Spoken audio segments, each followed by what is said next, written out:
Hello friends, आज के इस वीडियो में बात करेंगे मेडिसिनल केमिस्ट्री सेकंड के शॉर्ट इंपॉर्टेंट क्वेश्चंस के बारे में, जो कि यूनिट 1 से लेकर यूनिट 5 तक होने वाले सारे यूनिट से जितने भी शॉर्ट क्वेश्चन बन सकते हैं हमने इस वीडियो में कवर करने वाले हैं। तो चलो आज की इस वीडियो को शुरू करते हैं। वीडियो शुरू करने से पहले मेरी आपसे एक छोटी सी रिक्वेस्ट है, अगर आप मेरे चैनल पर न्यू हो तो चैनल को सब्सक्राइब कर लें और वीडियो थोड़ी सी भी हेल्पफुल होगी तो वीडियो को जरूर लाइक कीजिएगा। तो चलो आज की इस वीडियो को हम लोग शुरू करते हैं। तो यहाँ से जो हमारी यूनिट फर्स्ट है वो शुरू होती है, जिसमें फर्स्ट क्वेश्चन है define anti histaminic agent with example. इस क्वेश्चन में बताना है कि एंटी हिस्टामिनिक एजेंट या फिर ड्रग्स क्या होती हैं और उसका एग्जाम्पल भी देना है। तो सबसे पहले हम लोग एंटी हिस्टामिनिक एजेंट को दो पार्ट में डिवाइड कर लेते हैं, एंटी प्लस हिस्टामिनिक। तो एंटी का मतलब होता है किसी चीज़ का अपोज करना या फिर उसके अगेंस्ट होना, और हिस्टामिनिक मतलब हिस्टामिन, जो कि हमारे बॉडी में सिक्रीट होता है जब भी कोई एलर्जिक कंडीशन होती है। तो these are those drug which inhibit और antagonize the effect of histamine. तो जो हमारे एंटी हिस्टामिनिक ड्रग्स होती हैं या फिर एजेंट होते हैं, वो ऐसे ड्रग होते हैं जो कि हिस्टामिन को इनहिबिट करते हैं या फिर उसके इफेक्ट को क्या करते हैं, एंटागोनाइज कर देते हैं। इसका एग्जांपल आप लिख सकते हो डाइफेनहाइड्रामिन। यहाँ पे मैंने इसको स्टार मार्क किया हो क्योंकि इसको आगे हम लोग देखेंगे इसकी सिंथेसिस और इसके यूजेस। उसके बाद है डॉक्सिलामाइन सक्सिनेट, उसके बाद क्लोरफेनिन अमाइन मैलिएट, सिट्रजिन, आप लिवोसिट्रजिन लिख सकते हो। ये सारे कुछ एग्जांपल आप एंटी हिस्टामिनिक एजेंट में या फिर ड्रग में लिख सकते हो। नेक्स्ट क्वेश्चन की बात करते हैं, write down the synthesis of diphenhydramine and their uses. इस क्वेश्चन में डाइफेनहाइड्रामिन का सिंथेसिस बतानी है और उसके यूजेस बताने हैं। तो ये काफ़ी ज़्यादा इंपॉर्टेंट क्वेश्चन हो जाता है फर्स्ट यूनिट से। उसके बाद इसके कई बार क्या होता है कि इसका स्ट्रक्चर और इसके यूजेस भी पूछ लिया जाते हैं, तो हम लोग उसको भी इस वीडियो में देख लेंगे।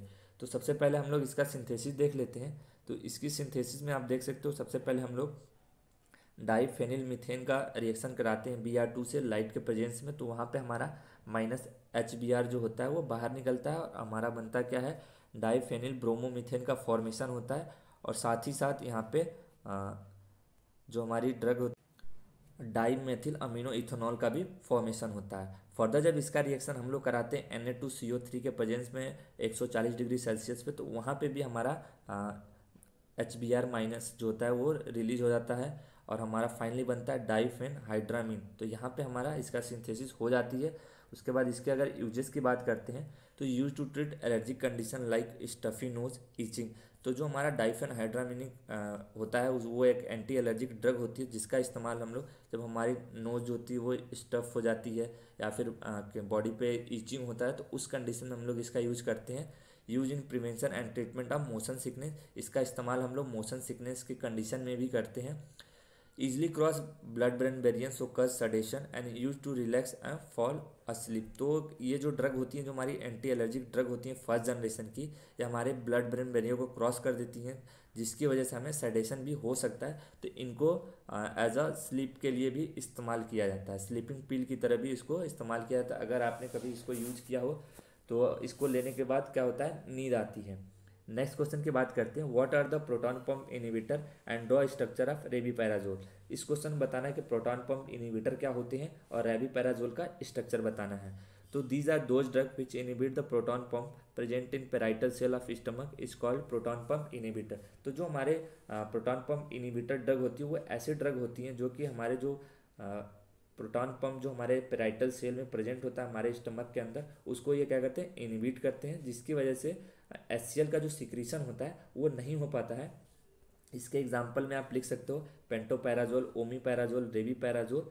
तो ये इसके कुछ एग्जाम्पल हैं। अगर हम लोग इसका स्ट्रक्चर देखते हैं रेबीपैराजोल का, जो कि सेकंड क्वेश्चन पूछा था, तो यहाँ पे आप इसका स्ट्रक्चर कुछ इस तरीके से देख सकते हो।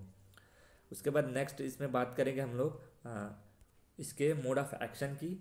तो it block the proton pump in the parietal cell of stomach so acid secretion stop. तो जो ये ड्रग होती हैं वो क्या करती हैं, जो प्रोटॉन पंप हमारे पैराइटल सेल में प्रेजेंट होता है स्टमक के अंदर, उसको ये ब्लॉक कर देती हैं, जिसकी वजह से जो एसिड का सिक्रीशन होता रहता है वो स्टॉप हो जाता है यानी रुक जाता है।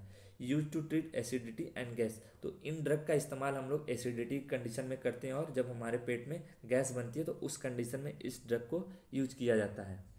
नेक्स्ट क्वेश्चन की बात करते हैं, define anti neoplastic agent with example. इस क्वेश्चन में बताना है कि एंटी न्यूप्लास्टिक एजेंट या फिर ड्रग क्या होती है और उसका एग्जांपल बताना है।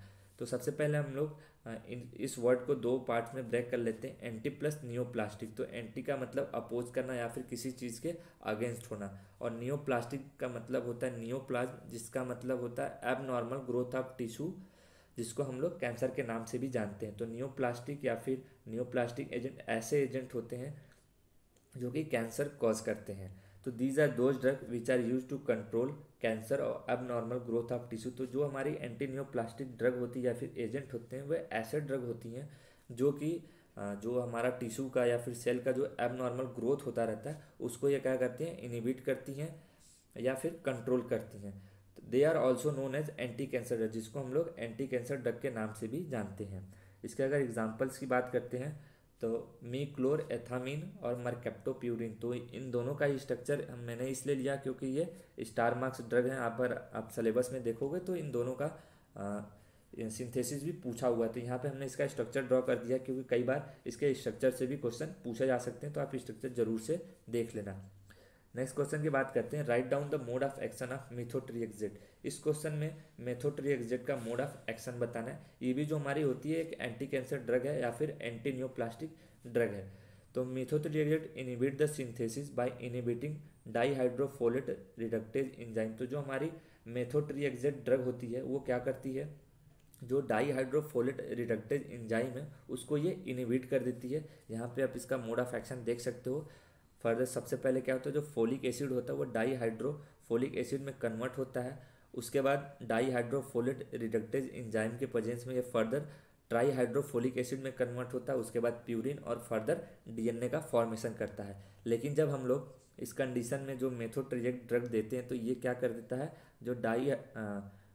जो एंजाइम होती है डाईहाइड्रोफोलेट रिडक्टेज, इसको ये इनिबिट कर देता है, जिसकी वजह से डीएनए का फॉर्मेशन नहीं हो पाता या फिर ट्राईहाइड्रोफोलिक एसिड का फॉर्मेशन नहीं हो पाता। तो इस तरीके से जो ये ड्रग होती है अपना एक्शन शो करती है।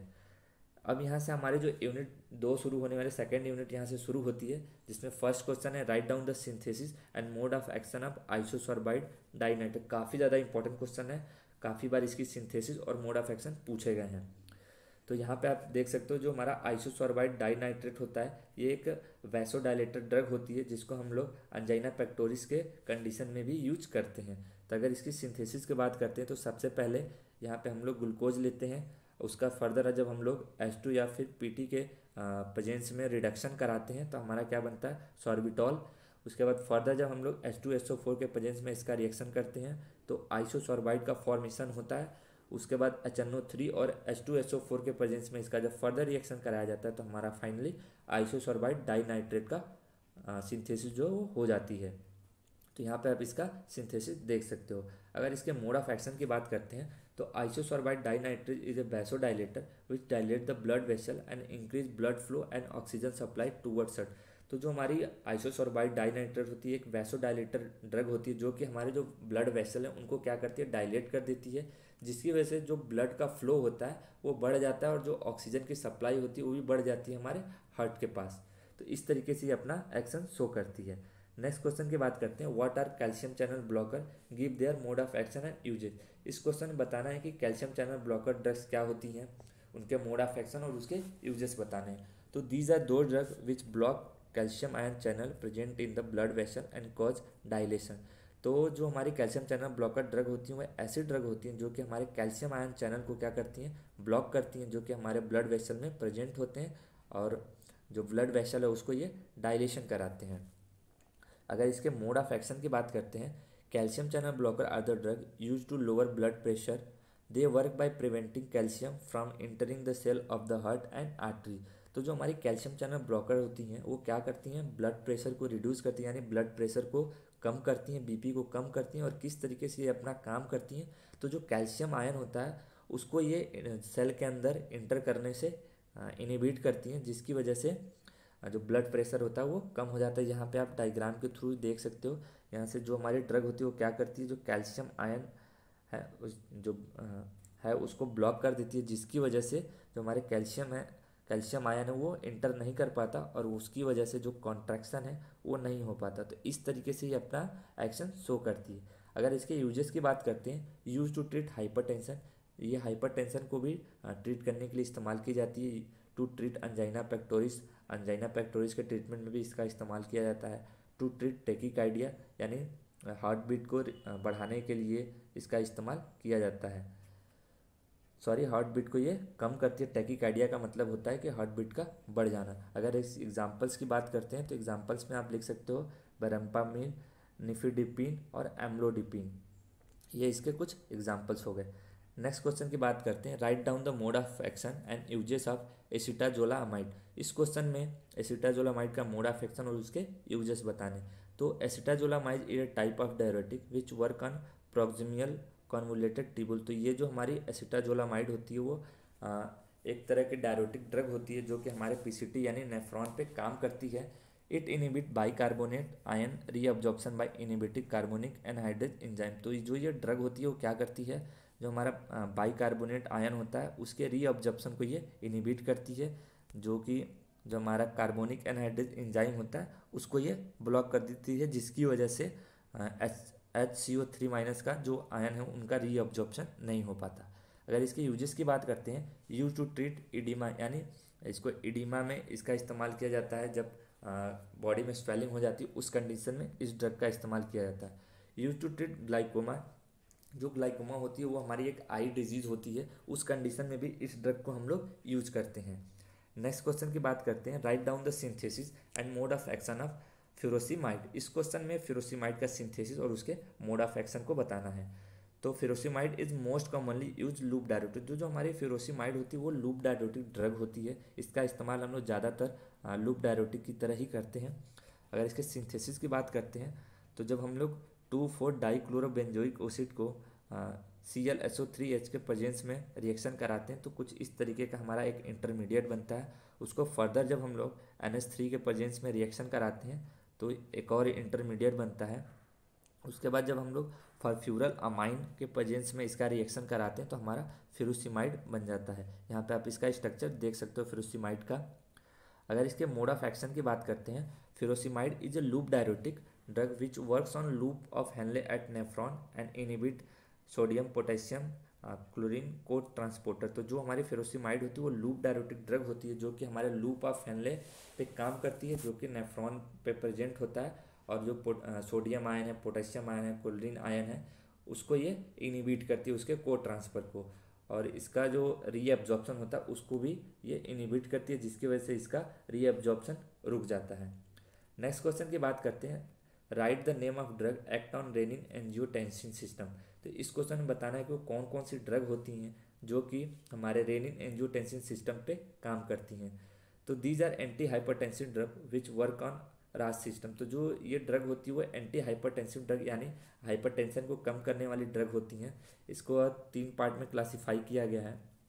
फर्स्ट है AC इनिबिटर, इसमें आती है कैप्टोप्रिल, लिस्नोप्रिल, एनालाप्रिल। उसके बाद है एंजियोटेंसिन सेकेंड एंटागोनिस्ट, तो इसमें हमारा लासार्टन आती है, वॉल्सार्टन आती है। उसके बाद है रेनिन इनिबिटर, तो इसमें हमारी जो एक ड्रग आती है वो है एलिस्केरिन। इसके बाद यहाँ से हमारी जो यूनिट 3 है वो स्टार्ट होती है। हमने 2 यूनिट के जितने भी शॉर्ट क्वेश्चन थे उनको कवर कर लिया है। अब हम लोग यूनिट 3 से क्वेश्चन देखते हैं। तो इसमें जो फर्स्ट क्वेश्चन बनता है, what are anti arrhythmic drug and classify them. इस क्वेश्चन में बताना है कि एंटी एरेथमिक ड्रग क्या होती है और उसका क्लासिफिकेशन बताना है। तो इसको भी हम लोग 2 पार्ट में ब्रेक कर लेते हैं, एंटी प्लस एरेथमिक। तो एंटी का मतलब अपोज करना या फिर किसी चीज़ के अगेंस्ट होना, और एरेथमिक मीन्स इरेगुलर हार्ट बीट। जब हमारी हार्ट बीट जो होती है वो इरेगुलर या फिर एब नॉर्मली बीट करने लगती है तो उसको हम लोग एरेथमिया बोलते हैं।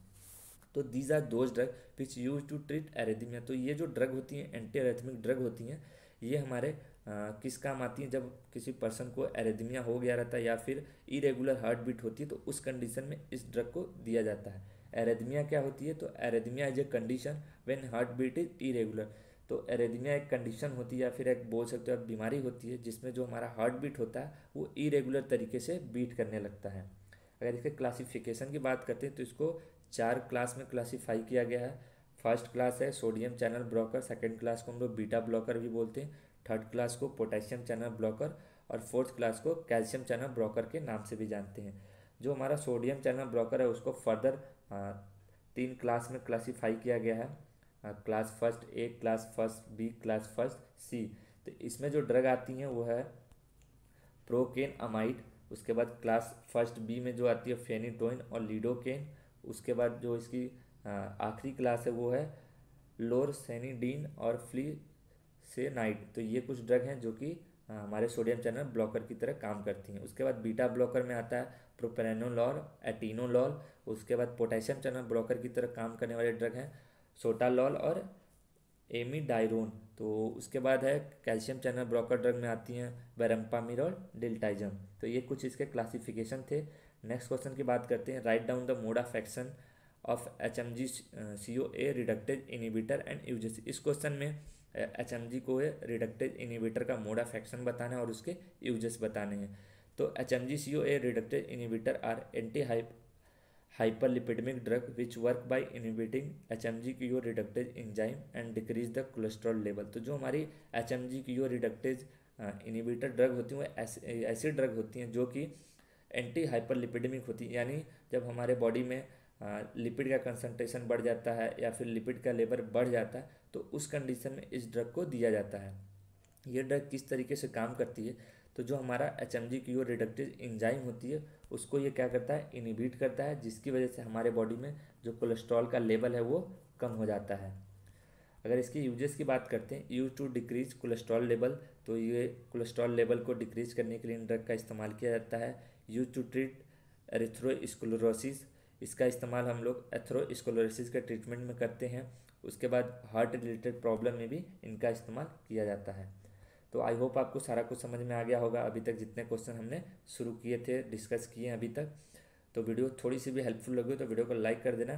चलो नेक्स्ट क्वेश्चन की बात करते हैं, define anti coagulant with example. इस क्वेश्चन में बताना है कि एंटी कोगुलेंट्स क्या होते हैं और उसके एग्जाम्पल बताना है। तो एंटी कोगुलेंट मतलब, एंटी का मतलब अपोज और कोगुलेंट मीन्स कोगुलेशन, यानी जब हमारा ब्लड जो होता है वो क्लॉट हो जाता है तो उसको हम लोग कोगुलेशन बोलते हैं।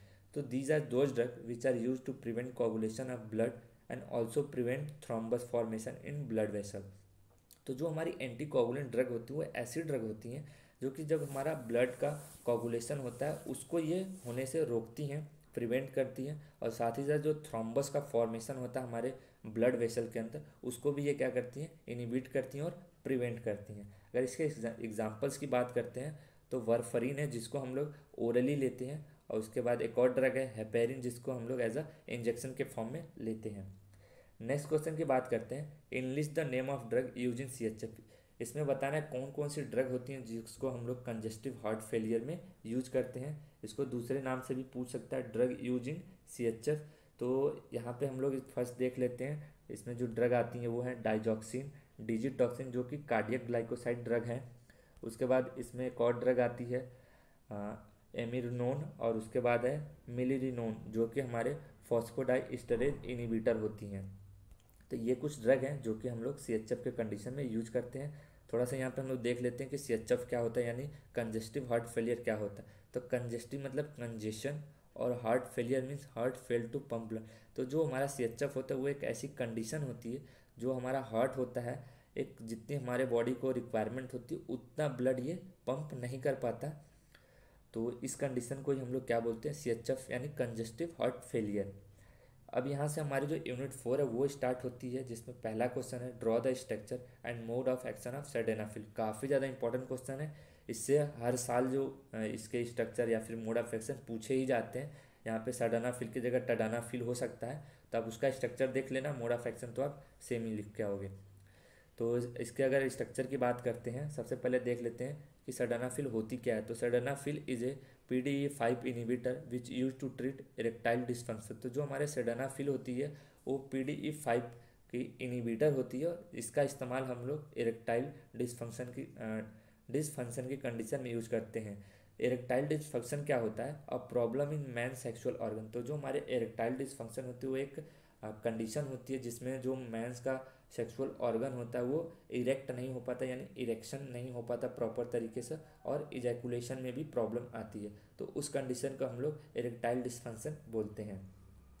अगर हम लोग इसके स्ट्रक्चर की बात करते हैं तो आप यहाँ पे सल्डेनाफिल का स्ट्रक्चर देख सकते हो, काफ़ी थोड़ा बड़ा स्ट्रक्चर है, लेकिन आपको ये कैसे भी लर्न करना ही पड़ेगा क्योंकि ये काफ़ी बार क्वेश्चन पूछा है। अगर इसके मोड ऑफ एक्शन की बात करते हैं तो sildenafil enhance erection in sexual organ of means by increasing quantity of CGMP यानी cyclic guanosine monophosphate by inhibiting PDE5 phosphodiesterase enzyme 5 which is responsible for break down of CGMP to GMP। तो जो हमारी सिडानाफिल होती है वो क्या करती है, हमारा जो सेक्सुअल ऑर्गन होता है वहाँ पे ब्लड फ्लो को बढ़ा देती है। किस तरीके से ब्लड फ्लो को बढ़ाती है, तो जो हमारा CGMP होता है वो कॉन्ट्रैक्शन के लिए रिस्पॉन्सिबल होता है, जो कि PDE5 एंजाइम के प्रेजेंस में GMP में कन्वर्ट हो जाता है, जिसकी वजह से डायलेशन हो जाता है। तो जो हमारी सेडानाफिल ड्रग होती है वो क्या करती है, यही PDE5 जो एंजाइम है इसको ब्लॉक कर देती है, जिसकी वजह से जो हमारा सेक्सुअल ऑर्गन है उसमें कॉन्ट्रैक्शन बना रहता है और वो इरेक्ट रहता है। नेक्स्ट क्वेश्चन की बात करते हैं, what are oral contraceptive, give example. इस क्वेश्चन में बताना है कि ओरल कंट्रासेप्टिव्स क्या होती हैं। तो ओरल का मतलब आप समझ सकते हो बाई माउथ, जब हम लोग ओरली यानी माउथ के थ्रू कुछ भी लेते हैं, और कंट्रासेप्टिव मीन्स अगेंस्ट फर्टिलाइजेशन। तो कंट्रासेप्टिव मतलब ऐसी ड्रग जो कि फर्टिलाइजेशन को इनिबिट करे या फिर स्टॉप करे, फर्टिलाइजेशन ना होने दे। तो these are those drug which are use to prevent fertilization by taking drug orally. तो ये ऐसी ड्रग होती हैं जो कि फर्टिलाइजेशन होने से रोकती हैं। It control estrogen and progesterone sex hormone of female. तो ये ड्रग किस तरीके से काम करती है, जो फीमेल में जो एस्ट्रोजन और प्रोजेस्टेरोन हार्मोन होते हैं, जो सेक्स हार्मोन होते हैं, उनको ये कंट्रोल करती हैं, जिसकी वजह से फर्टिलाइजेशन नहीं हो पाता। एग्जाम्पल में आप लिख सकते हो मिफिप्रिस्टोन, नॉन जेस्टेरॉल, निबो नॉन जेस्ट्रॉल। तो ये कुछ ड्रग होती हैं जो कि एज अ कॉन्ट्रासेप्टिव की तरह यूज की जाती है, यानी ओरल कॉन्ट्रासेप्टिव की तरह यूज की जाती हैं। नेक्स्ट क्वेश्चन की बात करते हैं, define corticosteroid and mode of action of prednisolone. इस क्वेश्चन में बताना है कि कॉर्टिकोस्टेरॉइड क्या होते हैं और प्रेडिनिसोलोन का हम लोग को यहाँ पे मोड ऑफ एक्शन भी बताना है। तो कॉर्टिकोस्टेरॉइड मतलब आप समझ सकते हो, cortico means related to adrenal cortex और स्टेरॉइड मीन्स स्टेरॉइडल हार्मोन्स। तो corticosteroid are those drug which are produced in adrenal cortex और सिंथेसाइज इन लैब। तो जो हमारी कॉर्टिकोस्टेरॉइड होती हैं वो ऐसी ड्रग होती हैं जो कि हमारे बॉडी में एड्रेनल कॉर्टेक्स में प्रोड्यूस होती हैं, या फिर इसको हम लोग आर्टिफिशियली लैब में भी सिंथेसाइज कर सकते हैं। जिसके एग्जांपल आप लिख सकते हो कॉर्टिकोस्टेरॉइड के प्रेडिसोलोन, बीटामेथासोन, डेक्सामेथासोन और हाइड्रोकॉर्टिसोन। तो ये इसके कुछ एग्जांपल हैं। इसके बाद इसका हम लोग मोड ऑफ एक्शन देख लेते हैं। कई बार प्रेडिसोलोन की जगह बीटामेथासोन का भी आपको मोड ऑफ एक्शन पूछ सकता है, तो दोनों ही कंडीशन में आप यही मोड ऑफ एक्शन लिख सकते हो। It decrease inflammation. तो जो हमारी कॉर्टिकोस्टेरॉइड या फिर स्टेरॉइड ड्रग होती है वो क्या करती है, इन्फ्लामेशन यानी स्वेलिंग को कम करती हैं। It bind to glucocorticoid receptor. जो ये ड्रग होती हैं हमारे ग्लूकोकॉर्टिकॉइड रिसेप्टर पे बाइंड करती हैं। Prevent accumulation of leukocyte and macrophages and prevent capillary dilation. तो ये क्या करती हैं, जो ल्यूकोसाइड और मैक्रोफेजेस होता है वहाँ पे इनका जो एक्यूमुलेशन होता है उसको ये प्रिवेंट करती हैं या फिर रोकती हैं, जिसकी वजह से जो कैपिलरी का डायलेशन है वो रुक जाता है। Reduce the release of kinin protein. और जो कैनिन प्रोटीन रिलीज होता है उसको भी ये रिड्यूस कर देते हैं, जिसकी वजह से फाइनली जो इन्फ्लामेशन है वो रुक जाता है, यानी इन्फ्लामेशन कम हो जाता है। अब यहाँ से हमारी आखिरी यूनिट शुरू होती है, यूनिट 5, जिसमें फर्स्ट क्वेश्चन है what are anti diabetic drug and give the mode of action of biguanides. इस क्वेश्चन में बताना है कि एंटी डायबिटिक ड्रग क्या होती हैं और वेगोनाइट्स के मोड ऑफ एक्शन बताने। तो एंटी डायबिटिक आप सिंपली सब लोग जानते हो इसके बारे में, यानी ऐसी ड्रग जो कि डायबिटीज़ को ट्रीट करने के लिए दी जाती हैं या फिर ब्लड ग्लूकोज लेवल को कम करने के लिए दी जाती हैं। इन्हीं को हम लोग क्या बोलते हैं, एंटी डायबिटिक ड्रग। अगर इसके मोड ऑफ एक्शन की बात करते हैं तो they don't show effect on beta sell side for work. जो ये वेगोनाइट्स होती है वो हमारे बीटा सेल पे काम नहीं करती। ये 3 तरीके से ये अपना एक्शन शो करती है। फर्स्ट है पेरिफेरल टिश्यू पे किस तरीके से काम करती है, ये इंसुलिन का जो सेंसिटिविटी है उसको बढ़ा देती है। और लीवर पे ये किस तरीके से काम करती है, जो ग्लूकोजिनोसिस की प्रोसेस होती है उसको ये इनिबिट कर देता है। और इंटेस्टाइन पे क्या करता है, decrease absorption of glucose in intestine, यानी जब हमारे इस इंटेस्टाइन से जो ग्लूकोज का एब्जॉर्प्शन होता है उसको ये डिक्रीज करता है। इस तरीके से ये अपना एक्शन शो करता है। उसके बाद यहाँ पे हमारी जो नेक्स्ट क्वेश्चन बनता है, discuss the advantage of a mild local anaesthetic over eastern local anaesthetic. काफ़ी ज़्यादा इंपॉर्टेंट क्वेश्चन है, कई बार ये प्रीवियस ईयर में पूछा है। तो amide anaesthetic are extremely stable in solution but ester anaesthetic are unstable. तो जो हमारे अमाइल्ड एनास्थेटिक यानी ऐसी ड्रग जो कि एज अ एनास्थीसिया की तरह हम लोग यूज करते हैं, ये क्या करती है, जो सोल्यूशन फॉर्म में होता है वहाँ पे भी ये स्टेबल रहती है, वहीं जो ईस्टर एनास्थेटिक ड्रग होती है वो अनस्टेबल रहती है, यानी वो सोल्यूशन फॉर्म में स्टेबल नहीं रहती। Easter linkage easily hydrolyse in plasma, so duration of action of Easter anaesthetic easily.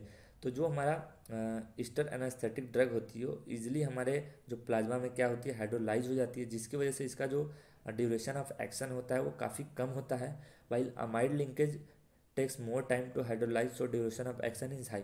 वहीं जो अमाइड एनास्थेटिक ड्रग होती हैं वो हमारे जो ड्रग होती हैं वो ईजिली हाइड्रोलाइज नहीं हो पाती, जिसकी वजह से उसका जो ड्यूरेशन ऑफ एक्शन होता है वो ज़्यादा होता है as comparison to ester anaesthetic.